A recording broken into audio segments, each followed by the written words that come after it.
The first thing I did after NASA security escorted me off the premises was buy a bottle of 20-year-old single malt and a new top-of-the-line telescope for my back porch. The first was to toast the end of my career. The second was so I could have a front-row seat for the end of the world. It turns out they were one and the same.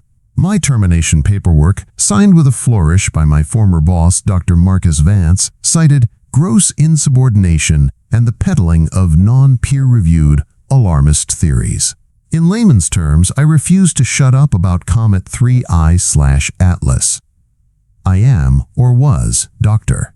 Eris Thorne, and for 12 years, the Jet Propulsion Laboratory was my cathedral. My specialty wasn't just orbital mechanics, it was predictive chaos. I designed a deep learning model, my magnum opus, that didn't just track celestial bodies. It learned their behavior, ingesting terabytes of gravitational lensing data, solar wind fluctuations, and dark matter density readings that most of my colleagues dismissed as statistical noise. My model found the music in the static, and the song it was singing about 3I Atlas was a funeral dirge. Everyone else saw a long-period comet that would give us a pretty light show as it passed. My model showed a fragile, loosely bound conglomerate of ice and rock that would fracture under tidal stress from Jupiter on its inbound trajectory. Not a clean break, but a catastrophic fragmentation. A shotgun blast aimed at the inner solar system, with Earth dead in the kill box. "Eris, the consensus is clear," Marcus had said, his voice oozing the condescending patience he reserved for children and geniuses he couldn't manage. We were in his glass-walled office, the official threat assessment report for 3I Atlas sitting between us like a tombstone. "It's a non-hazardous object. Your model is an outlier, an interesting one, I'll grant you, but it's uncorroborated. Because no one else is factoring in the gravimetric shear." I slammed my own report down on top of his. "Marcus, it's going to shatter. The primary impactor won't even be the problem. It'll be the swarm of 100,000 secondary projectiles that will follow in its wake. It's an extinction-level event." He just sighed, rubbing the bridge of his nose. He saw a career risk. I saw a sky full of incoming missiles. The only person who looked me in the eye during that whole miserable meeting was Lena, my junior analyst. She sat in the corner, clutching her datapad, a silent witness to my professional execution. She'd helped me run the final simulations, and I'd seen the blood drain from her face when the impact probability map resolved into a sea of crimson. But she had a mortgage and a career to think about. I couldn't blame her for her silence. "Your model also predicted a safe zone?" Marcus asked, flipping through my report with a dismissive flick of his thumb. He said the words like he was quoting a bad science fiction novel. "Yes. A specific set of coordinates in the southern hemisphere. The combination of its unique magnetic topography and atmospheric density should create a shield against the worst of the fragmentation swarm," I explained, my voice tight. "But the window to get people there is closing." He closed the report. "I can't take this to the administrator, Eris. They'll laugh me out of the building. Recalibrate your model. Fall in line with the established data. This is your final warning." I didn't recalibrate. I doubled down. And a week later, I was an ex-NASA scientist with a very expensive new hobby. I kept the safe zone coordinates to myself. They weren't interested in the warning, so I figured they had no right to the lifeboat. So I sat there for 3 weeks, a ghost haunting my own back porch. The scotch got lower, and the star charts I'd taped to the sliding glass door grew more cluttered with frantic red ink annotations. My sister Alara called every other day. She's a graphic designer, a pragmatist who thinks gravimetric shear is what happens when you use the wrong font. "Eris, are you eating?" she'd ask. "I saw your post on that fringe astronomy forum. Are you okay?" She was the only family I had left, the single most vulnerable variable in my chaotic life. And she thought I was having a breakdown. I couldn't even tell her she was the reason I hadn't given up, the reason the safe zone coordinates burned in my mind like a holy scripture. Saving a billion strangers is an abstract. Saving your sister is a mission. Tonight was the night. According to my model, 3I/Atlas was hitting the gravitational tripwire near Jupiter.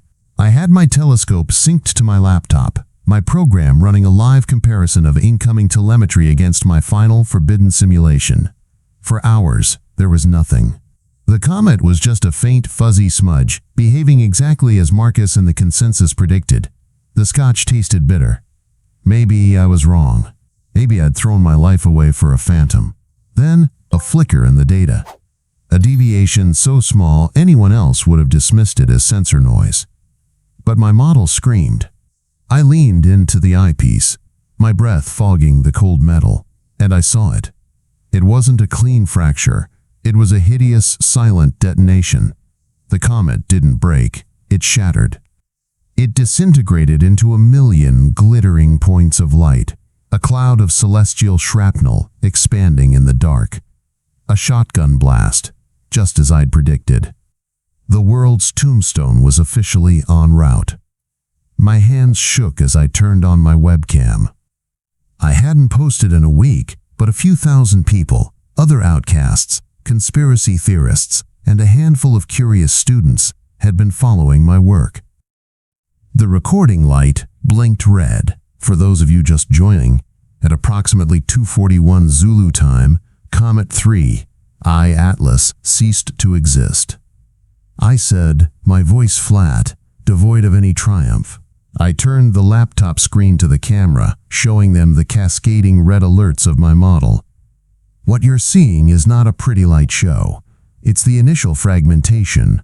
The kill swarm is now on an unalterable trajectory. Official sources will downplay this. They will lie to you to prevent panic. But the math doesn't lie. What's coming will not be survivable for 99.9% of the planet. I will be releasing more data as I have it, trying to give you what they won't, the truth. So you know, like and subscribe. It's the only way you might hear what comes next. My phone buzzed, the screen lighting up the dark porch. It was a name I never thought I'd see again. A call from Dr. Marcus Vance. My thumb hovered over the glowing green icon, a wave of bitter triumph washing over me. He was calling to grovel.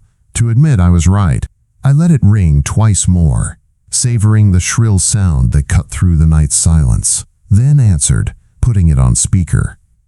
A little late for a professional courtesy call, isn't it, Marcus? I said, my voice dripping with the sarcasm I'd been rehearsing for weeks. The voice that came back wasn't the condescending administrator from the glass office. It was cold, clipped, and utterly devoid of panic. Thorne, we see the fragmentation. Your model was predictive.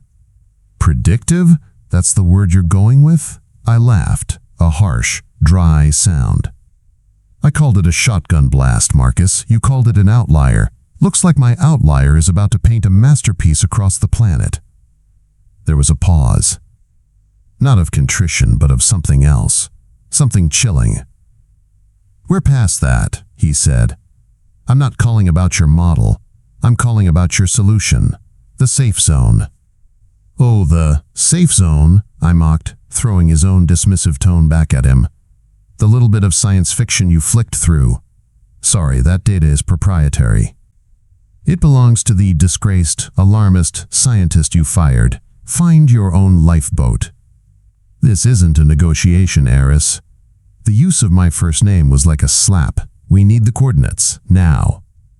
And you'll get them right after you issue a global press release admitting you were wrong, that you knew, and that you let this happen. Title it, Gross Incompetence and the Peddling of Career-Saving Lies. How does that sound? The line went quiet for a moment. I could hear the faint, sterile hum of a server room, not his office. Then, a new sound. A faint, familiar voice in the background, muffled, but clear enough to make the blood in my veins turn to ice. It was Lena, my former analyst. She was saying something about data packets and encryption. What was that? I asked, my bravado vanishing. Who's with you? Marcus ignored me. I'd hoped you'd be reasonable, that you'd see the bigger picture, but you always were blinded by your own ego. Then his voice changed, dropping into a register of pure menace. Your sister, Laura, lives at 435 West Oak Canyon Drive, apartment 2B. She drives a blue sedan, License plate 8 Victor Echo November 321. Tonight she ordered Thai food. Pad see ew. Every word was a hammer blow. The Scotch glass slipped from my fingers and shattered on the porch tiles. I couldn't breathe. This wasn't a guess. It wasn't a simple background check. This was active surveillance. This was now. "What did you do?" I whispered, my throat tight. "Nothing, yet," Marcus said. The sterile hum in the background, suddenly sounding like the buzz of a predator. But in the event of a confirmed national security crisis, say an extinction-level event, certain protocols are activated. People who might incite panic, people who hoard life-saving information, they and their associates can be detained indefinitely for the public good. No warrants, no lawyers. Just a black van and a quiet room. It would be a tragedy if your sister, a graphic designer who knows nothing, got caught in that net. The world tilted. The glittering cloud of death in my telescope was no longer the primary threat. The monster wasn't in space. It was on my phone. They hadn't called to ask. They hadn't called to beg. They had called to take. They were going to steal the Ark and leave my sister to drown. Send us the unredacted report. All of it.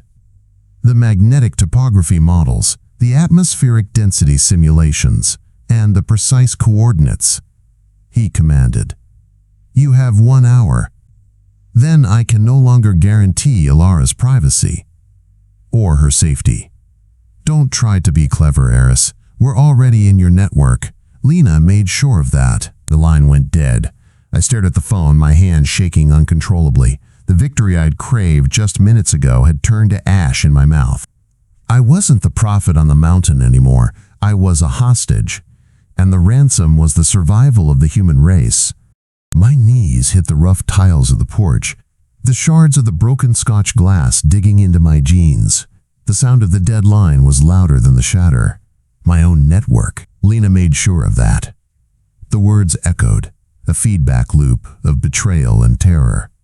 Every frantic simulation, every late night spent chasing the truth. She had been there, my confidant, my apprentice.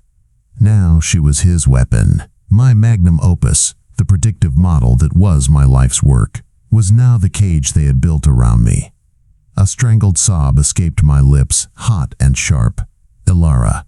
Her blue sedan. Pad see ew. The details were a violation, a calculated intrusion designed to show me the sheer scope of their reach. They weren't watching a house, they were watching a life. Her life. And they were using it as a gun to my head. My first instinct was to run, to call her and scream, "Get out!" But where would she go? The moment her phone lit up, they'd know. The moment her car started, they'd follow. Marcus wasn't bluffing. He was stating a fact. In his world, the one of national security protocols and black site budgets, I was a terrorist hoarding a resource, and Ilara was acceptable collateral damage. But there are laws, there have to be. This is America, not some tin pot dictatorship. He can't just threaten a citizen, he can't just disappear her. My shaking hand fumbled for the phone again, my thumbs scrolling past Marcus's name to the keypad. I dialed 911. The 3 most basic digits of civil order. A plea to the system I still, somewhere in my panicked heart, wanted to believe in. 911, what is your emergency? The voice was a woman's, bored and procedural. "My name is Dr. Eris Thorne," I began, my voice cracking. I tried to steady it. "I need to report a threat. A federal official is threatening to abduct my sister." There was a pause. "A federal official, sir? From what agency?" "NASA, Dr. Marcus Vance. He's the deputy director at JPL. The words sounded insane even as I said them. "He's threatening my sister, Ilara Thorne, to force me to turn over classified data." "Sir, are you or your sister in immediate physical danger?" "Yes. No, not yet, but he said, 'Sir, I'm going to transfer you to the non-emergency line. An officer will take your report.'" Before I could protest, the line clicked and a placid hold music started playing. A jaunty, synthesized tune that was the soundtrack to my world ending. Minutes later, a man's voice, heavy with weary authority, came on the line. "This is Officer Miller. I understand you have a report to file." I took a deep breath and laid it all out, trying to sound as rational and undisgraced as possible. The comet, my model, the firing, the fragmentation that happened tonight, proving me right. Marcus's call, the explicit threat against Alara, complete with her license plate number and her dinner order. I left out the part about the safe zone being a lifeboat for humanity. I just called it proprietary data he wanted. Officer Miller listened with what sounded like professional patience. When I finished, the silence stretched. "Okay, Mr. Thorne," he finally said. Mr. A deliberate downgrade from the grilling doctor I'd used. "So this Dr. Vance, he didn't say he was going to harm your sister, just that he couldn't guarantee her safety?" It was a threat. He's using national security as a pretext. "And you have no recording of this call?" "No, I didn't expect. I put it on speaker. I didn't think to record it." "I see." Another pause. I could hear him typing. "Mr. Thorne, a quick search shows you've been posting online about a comet-related doomsday scenario. There's a lot of chatter about it." My blood ran cold. Of course they'd see that first. I wasn't a concerned citizen. I was a crank.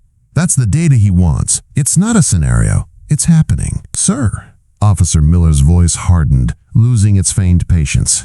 "It's a serious crime to file a false report, especially against a public official. Right now, what you've given me is your word against a deputy director at NASA. You have no proof, no recording, and a very public history of what some might call alarmist behavior. My advice is to sleep it off. If you still feel this way in the morning, you can come down to the station and file a formal grievance." "In the morning?" I yelled, the last of my composure shredding. "He gave me an hour. I have less than 40 minutes. "An hour to do what, sir?" "To send him the data." "Then I suggest you either send it or you don't," he said, his tone flat and final. "But there's nothing the LAPD can do tonight based on a vague threat you can't prove. Have a good night, Mr. Thorne." The line went dead. I stared at the phone, a useless black rectangle. The system hadn't just failed me. It had laughed in my face. It was a wall I couldn't climb, a language I couldn't speak. To Officer Miller, I was a paranoid conspiracy theorist having a breakdown. To Marcus, I was a problem to be solved. And Alara was the leverage. The clock on my laptop screen read 37 to 14. The police weren't coming. No one was coming. I was utterly, terrifyingly alone. 37 minutes. My brain, once capable of calculating the chaotic dance of a million asteroids, could only process that one number. The system I had paid taxes to, the social contract I had implicitly trusted, had just told me to sleep it off. The jaunty hold music was still a faint echo in my ear, a mocking little tune for the end of everything. I was alone, a madman on a porch with a telescope, waiting for the sky to fall while the real monsters wore suits and drove black vans. A surge of adrenaline, cold and sharp, cut through the despair. To hell with them. To hell with Marcus in his quiet rooms. I wouldn't just hand it over. I scrambled to my laptop, my mind racing. I could encrypt the core data with a key only I knew. I could upload the package to a dozen anonymous servers, set to a dead man's switch. If they took me, if they touched Alara, the whole world would get the coordinates. A final, posthumous act of defiance. My fingers flew across the keyboard, pulling up the master file, the culmination of my life's work. Then the screen went black. Not off, but a deep, absolute black. My frantic typing did nothing. The trackpad was dead. I stared at the blank screen, my own terrified face reflected dimly in the dark glass. After a few seconds, a single line of text appeared, typed out in a sterile, sans serif font. Backquote, "Did you really think Officer Miller could help you?" Backquote. My breath hitched. They hadn't just tapped my phone, they were in my head. They had listened to the entire, pathetic conversation.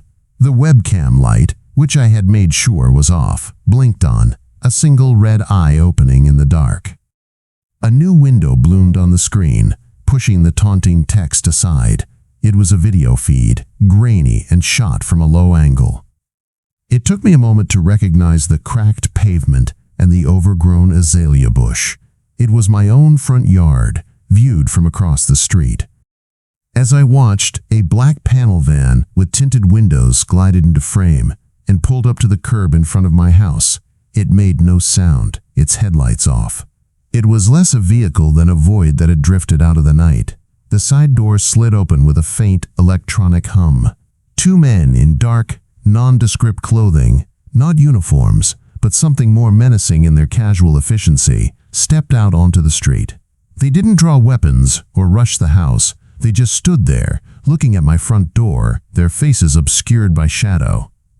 The feed died. The screen went black again. Then, a new message. Backquote, "The time for negotiation is over, Eris. We have the problem. You have the solution. We are simply closing the distance between the two. You have 20 minutes to prepare the data for a full transfer. Then, we are coming inside." Backquote. My heart hammered against my ribs, a frantic drumbeat against the sudden, oppressive silence. My porch, my sanctuary, was no longer a front-row seat. It was the stage. The sliding glass door behind me, a flimsy pane of hope, suddenly felt as useless as calling the police. I could hear the faint crunch of gravel on the walkway leading to my back gate. They weren't all at the front. They were surrounding me. I looked from the dead screen of my laptop to the telescope, still aimed at the glittering wound in the heavens. I had been so focused on the threat from above that I never saw the one that had been walking beside me all along. The doorbell rang, a cheerful, two-note chime that was the most obscene sound I had ever heard. It wasn't a request, it was an announcement. The time for threats was over. They had come to collect. The cheerful chime hung in the air, a grotesque counterpoint to the silent, professional menace that had enveloped my home. My porch wasn't a sanctuary. It was a cage, and they were rattling the door. I looked at the black screen of my laptop where the message had been. Backquote, "We are coming inside." Backquote. They weren't asking for the key. They were telling me they were taking the kingdom. My mind, a frantic mess of fear for Alara and fury at Marcus, suddenly went quiet. A strange, cold clarity settled over me. I thought of the files they wanted. The safe zone. They thought it was a simple X on a map, a treasure to be dug up. They were wrong. It wasn't a place. It was a phenomenon. A confluence of dozens of shifting variables. Magnetospheric geometry, upper atmosphere plasma density, even the specific angle of the debris swarm's entry. The coordinates in my report were just the epicenter, the calmest point in the storm. But the storm was moving. The safe zone would drift, shrink and expand in the hours and days after the initial impacts. It wasn't a fortress, it was a ghost. You couldn't just go there. You had to know where it was going to be. The data they wanted, the unredacted report, was a snapshot. It wasn't the living, breathing model. It was a photograph of the wind. Without me, without the mind that built the model and could interpret its constant, chaotic flux, the data was functionally useless. It would lead them to a place that was safe, but it couldn't tell them if it would still be safe tomorrow. It was a lifeboat with a hole in it, and I was the only one who knew how to patch it. They didn't have the solution. They had a problem, and they were coming to collect a man who they thought had the solution. They didn't understand. I am the solution. The doorbell chimed again, longer this time, impatient. The men at the back gate were a feint, designed to make me feel trapped, to make me panic and run for the front. The real power play was here, at the threshold. I stood up, my knees protesting. I brushed the glass shards from my jeans, a deliberate, almost casual gesture. I walked through my living room, past the star charts taped to the glass door, a monument to a truth they had tried to bury. I didn't look at the black van through the window. I knew it was there. I reached the front door. Through the peephole's distorted lens, I saw them. Two men, dark suits, short haircuts, impassive faces under the dim glow of my porch light. They weren't soldiers. They were auditors. They were here to close a catastrophic gap in their books, and I was the asset. One of them raised a hand to ring the bell a third time.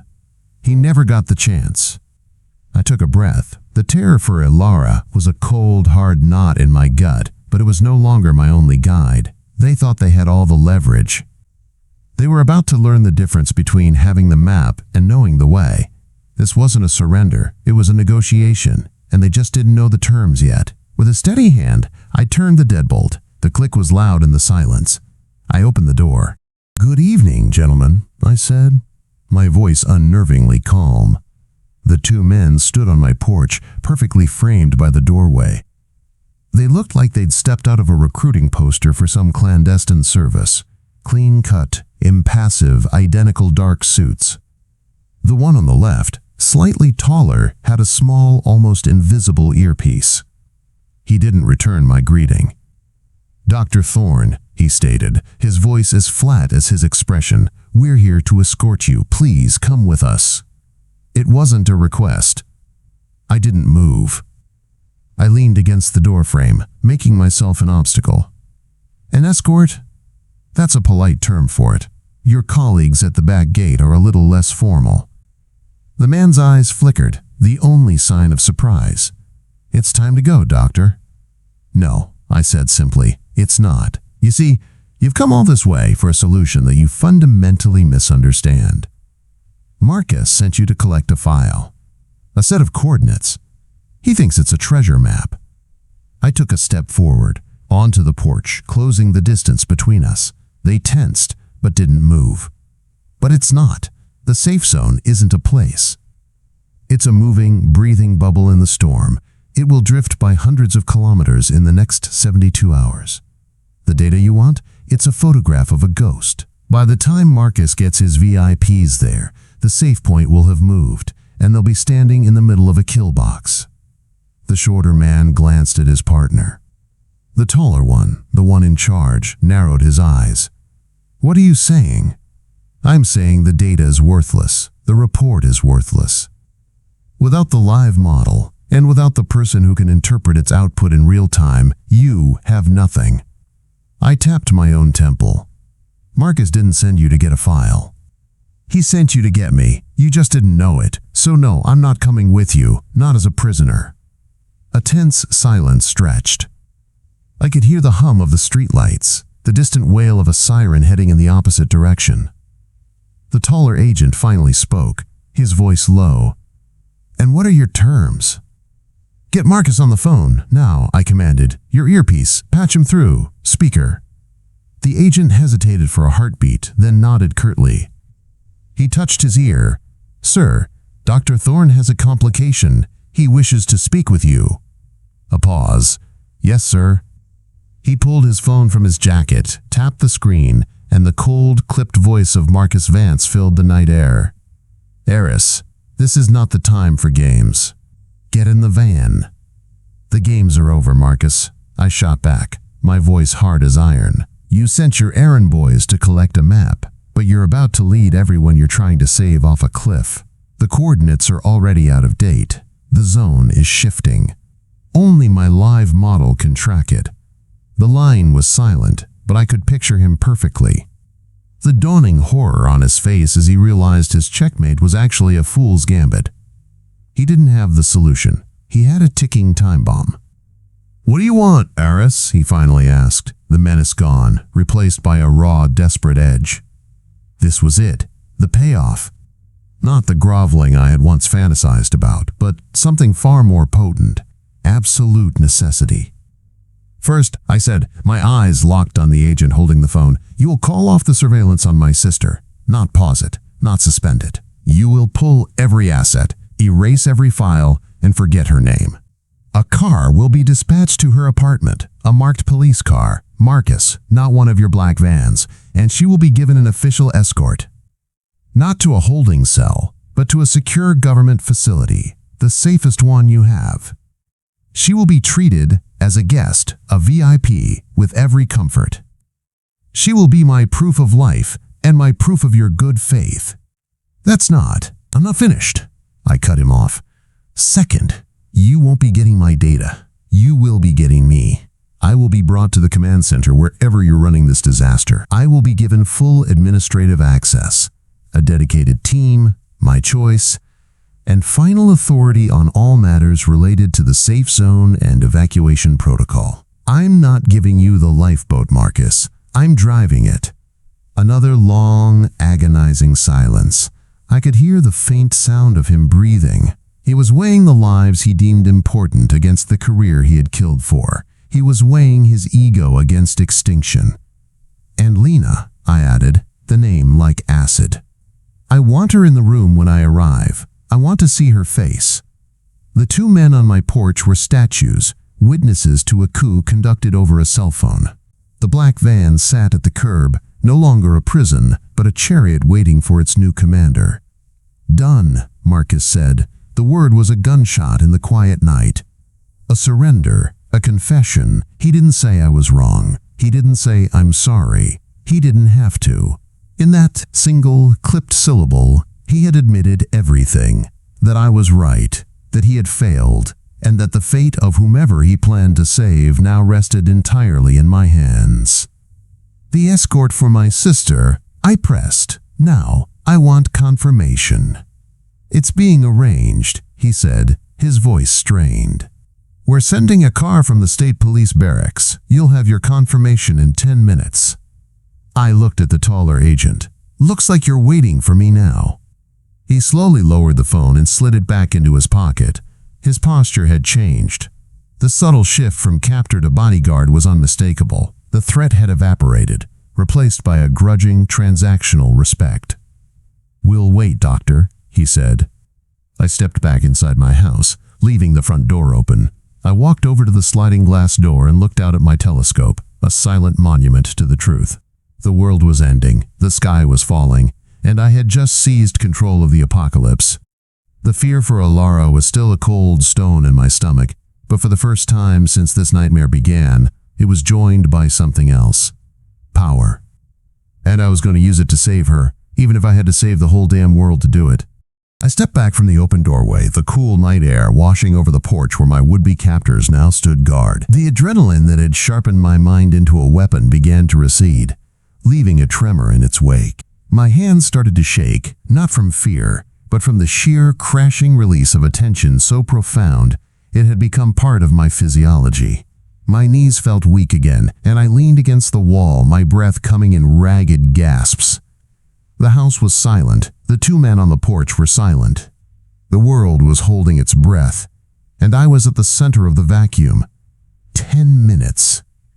He'd said 10 minutes. Every second stretched into a painful eternity. My gaze fell on the star charts taped to the glass, the frantic red ink looking like arterial spray in the dim light. My whole life had been reduced to this, a porch, a telescope, and a series of calculations that had cost me everything and then handed me the world. I thought of Alara. Was she watching TV? Was she sketching on her tablet, oblivious to the invisible forces that had just converged on her life and were now, at my command, retreating? The thought of the black van I'd seen in my mind's eye, the one Marcus had threatened her with, sent a fresh wave of nausea through me. I had used the survival of the human race as a bargaining chip for my sister's life. There was no moral high ground here, just the cold, brutal calculus of survival. I had made the system work. I had beaten it with a bigger stick. My laptop sat on the kitchen counter, its screen still dark. Lena had put them in there. The thought of her betrayal was a separate, colder pain. She had seen the same crimson maps I had. She knew. And she had chosen Marcus. She had chosen the people who would threaten an innocent woman to get what they wanted. I had wanted to see her face out of vengeance, but now, a deeper, more chilling thought occurred to me.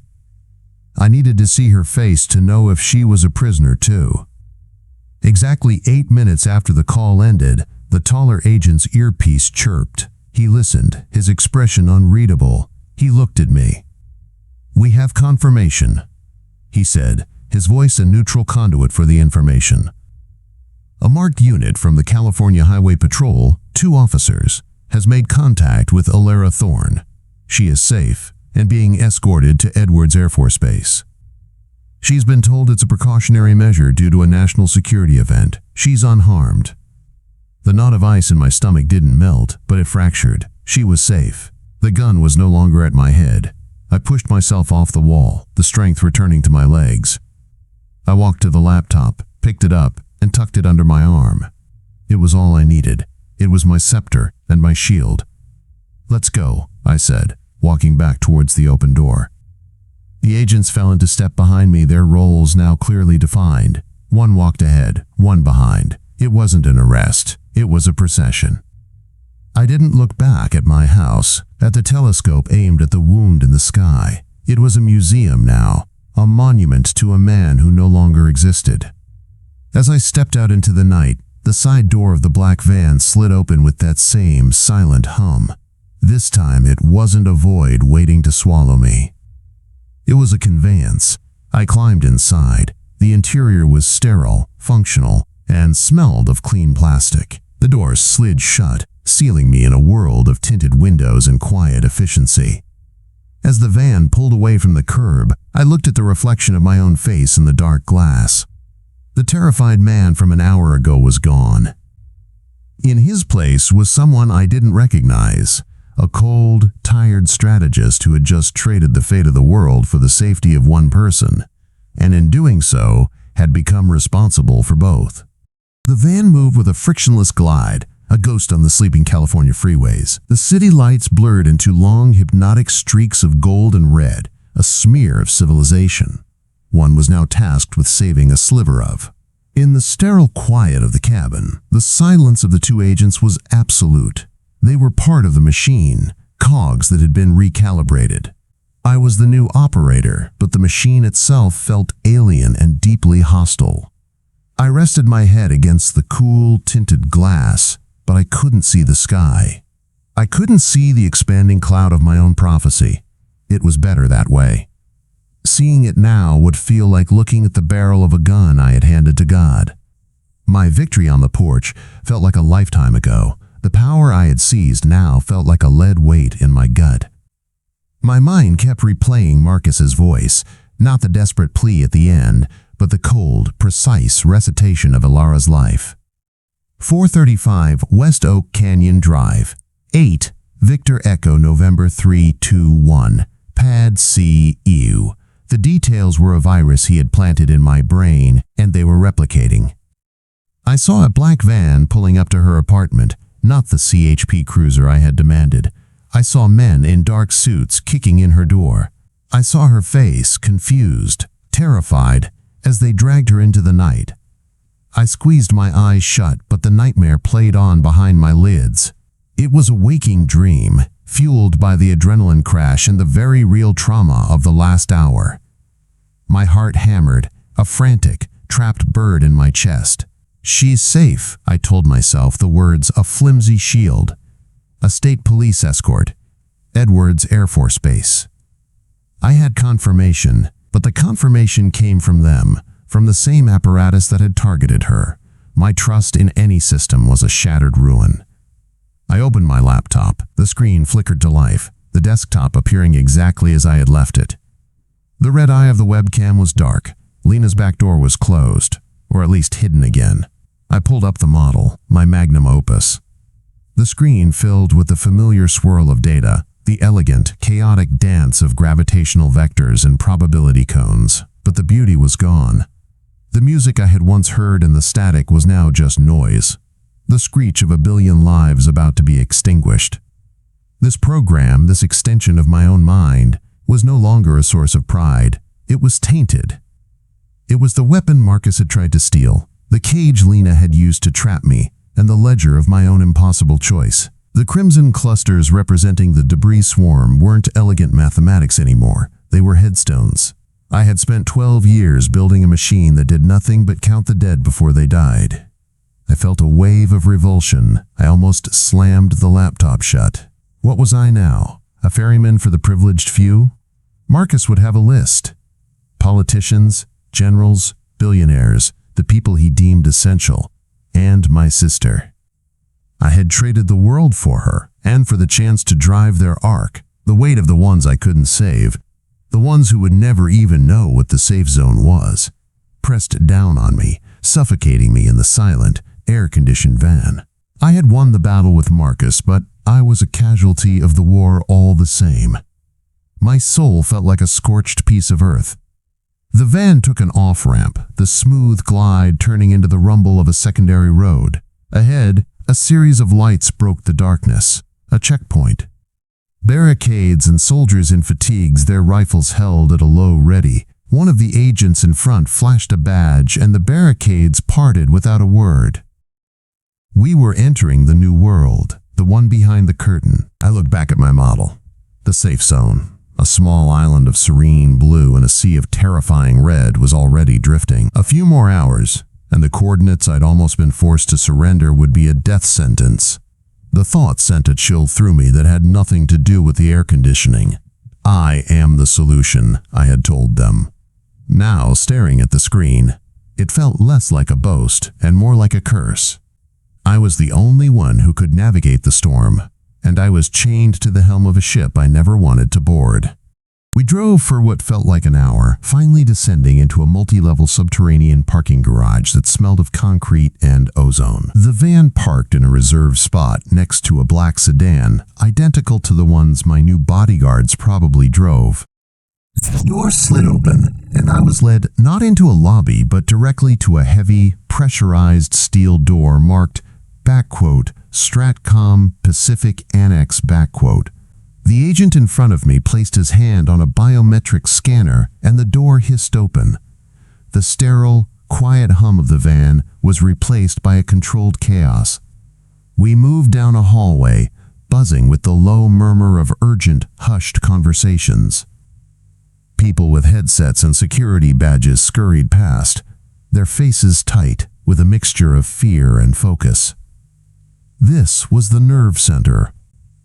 This was the place where the world's most powerful people came to grips with their own irrelevance. We entered the main operations room, and the sight stopped me cold. It was a cavern of screens. A vast curved wall at the far end showed a global map, but it was pocked with angry red splotches, my impact projections now rendered with the full, terrifying power of government graphics. Banks of workstations were filled with technicians, their faces illuminated by the glow of cascading data. In the center of the room, standing around a holographic display table, was a small group of men in suits and military uniforms. And at their head, looking 10 years older than he had in his glass-walled office, was Marcus Vance. Standing slightly behind him, clutching a datapad to her chest like a shield, was Lena. Her face was ashen. When her eyes met mine across the room, she flinched, a barely perceptible recoil that was more damning than any confession. Marcus saw me. The chatter around him died down. Every head in the room turned. The weight of their collective gaze was immense. They weren't just looking at me, they were looking at their only hope, a man they had thrown out with the trash just weeks ago. I ignored them all. I walked past the holographic table, past Marcus's stunned expression, and sat down at an empty senior analyst's console. The screen was locked. I looked at the lead agent who had escorted me. "My access," I said, my voice flat. He spoke into his wrist. "Director Vance, authorize alpha-level access for Dr. Thorne." Marcus, recovering, strode over. "Eris, we need to get you briefed." "I don't need your briefing, Marcus. I wrote the damn book," I said without looking at him. I typed a new admin password into the console. The system unlocked. "What I need is to establish the new rules of engagement." I brought up a communications interface, my fingers moving with a speed I didn't know I possessed. I routed it through the secure network, burrowing into municipal systems. It took me less than a minute to find what I was looking for, the 911 call log from the LAPD Hollywood Division. My name, my address, an audio file. "Before we begin saving the world," I announced, my voice amplified by the console's local speaker, "I want everyone to hear the last dying gasp of the old one." I hit play. The bored, procedural voice of the 911 operator filled the cavernous room, followed by my own frantic, cracking plea. Then came the jaunty hold music, a surreal interlude that made several people in the room shift uncomfortably. Finally, the voice of Officer Miller, heavy with condescending patience. I let the entire recording play. His dismissal. His advice to sleep it off. His flat, final, "There's nothing the LAPD can do." When the recording ended, a profound silence hung in the room. I swiveled in the chair to face Marcus. His face was pale. The military men looked rigid. "That was 1 hour and 17 minutes ago," I said, my voice cold and clear. "That was the system. That was the help you get when a man like you, Marcus, threatens to disappear a civilian. A system that dismisses the truth because it comes from an uncorroborated outlier. The same systemic rot that led us here. You don't just get my model, Marcus. You get my methods. Things change. Now." I turned back to the console. "My first directive. We are opening a public data channel. A secure, anonymous portal for any scientist, amateur or professional, to upload verifiable astronomical data. No firewalls, no bureaucratic vetting. My team, the team I'm about to choose from the people in this room, will monitor it 24/7. We failed because you thought truth was a function of rank. From this moment on, the only rank that matters is the data. We will never be deaf again. Is that understood?" Marcus stared at me, his jaw working silently. A general next to him, a man with 4 stars on his shoulder, gave a single, sharp nod. "It's understood, Doctor. Make it happen." Accountability, not for Miller, not for one cop, for the whole damn system that made him possible.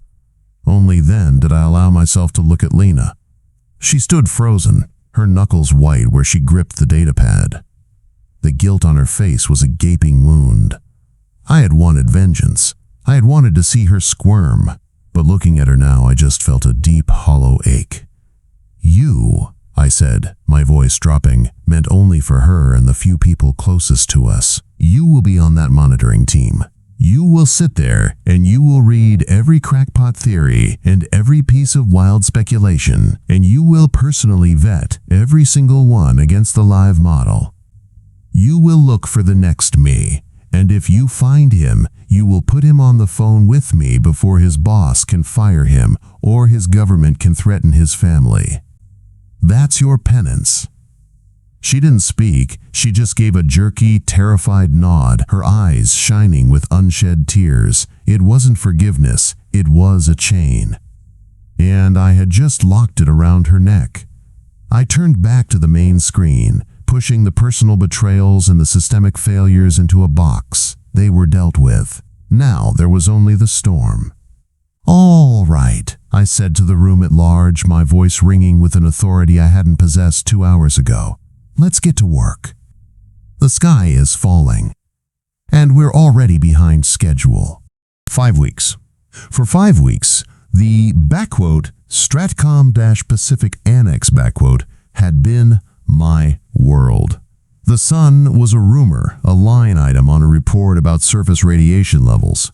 My new routine was a 20-hour cycle of caffeine, calculations, and the ceaseless, low-frequency hum of the facility's life support.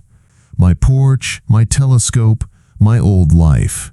They felt like a story I'd read about someone else. The first of the precursor fragments had already struck, erasing a remote Aleutian island and a swath of the Patagonian desert, silencing the last of the doubters. The world now knew the dirge my model had been singing, they just didn't know I was the one conducting it. The only therapy I had came at 7 o'clock Zulu time each day. A small window would pop up on my secondary monitor, and Alara's face would appear, pixelated and precious. She was at a secure facility in the Mojave, what the brass called asset containment, but what I knew was a gilded cage. They served powdered eggs again, she said today, her nose wrinkled in disgust. "I think I'm developing a permanent allergy to the color yellow." I managed a weak smile. "I'll have them add it to the list of grievances." "How are you, Eris?" she asked, her voice softening, the complaint evaporating. "You look thin."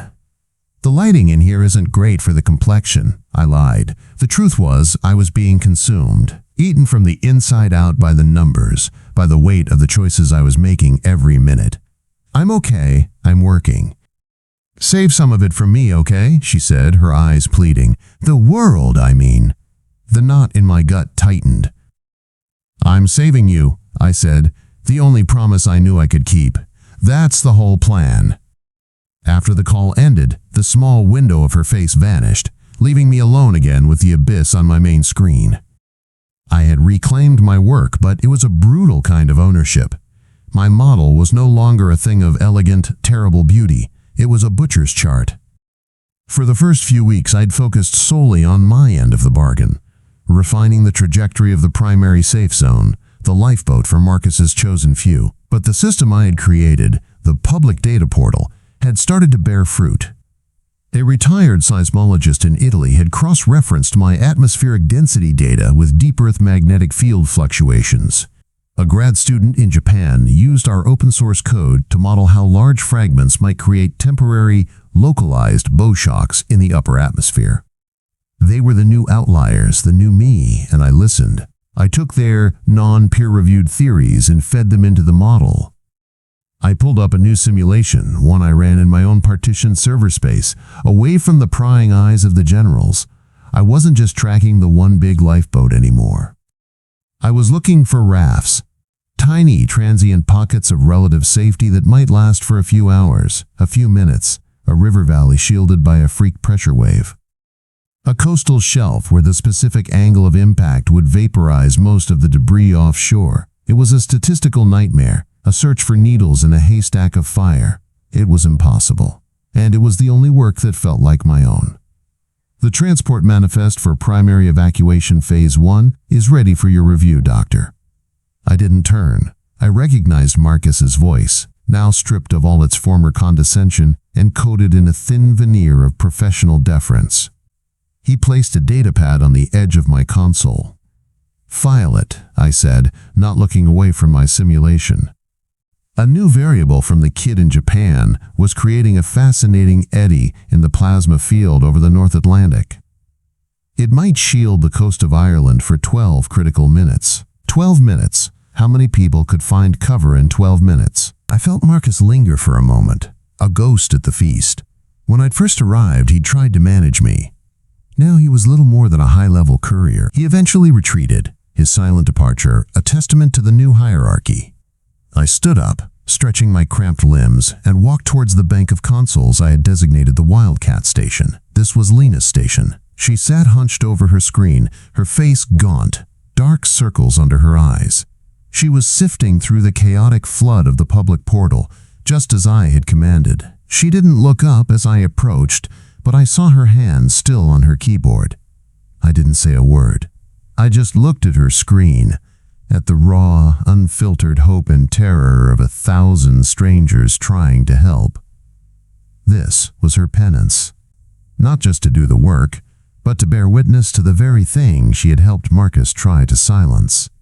I picked up a cold, half-empty mug of coffee from her desk and took it to the waste receptacle. It was the closest thing to an interaction we'd had in a month. Returning to my console, I looked back at my model. The chaos was still there. The funeral dirge was still playing, but my relationship with it had changed. I wasn't the prophet anymore, screaming a warning into the void. I wasn't the vengeful hostage, bartering for a life. I was a craftsman again, but my material was no longer the elegant dance of celestial bodies. My material was survival.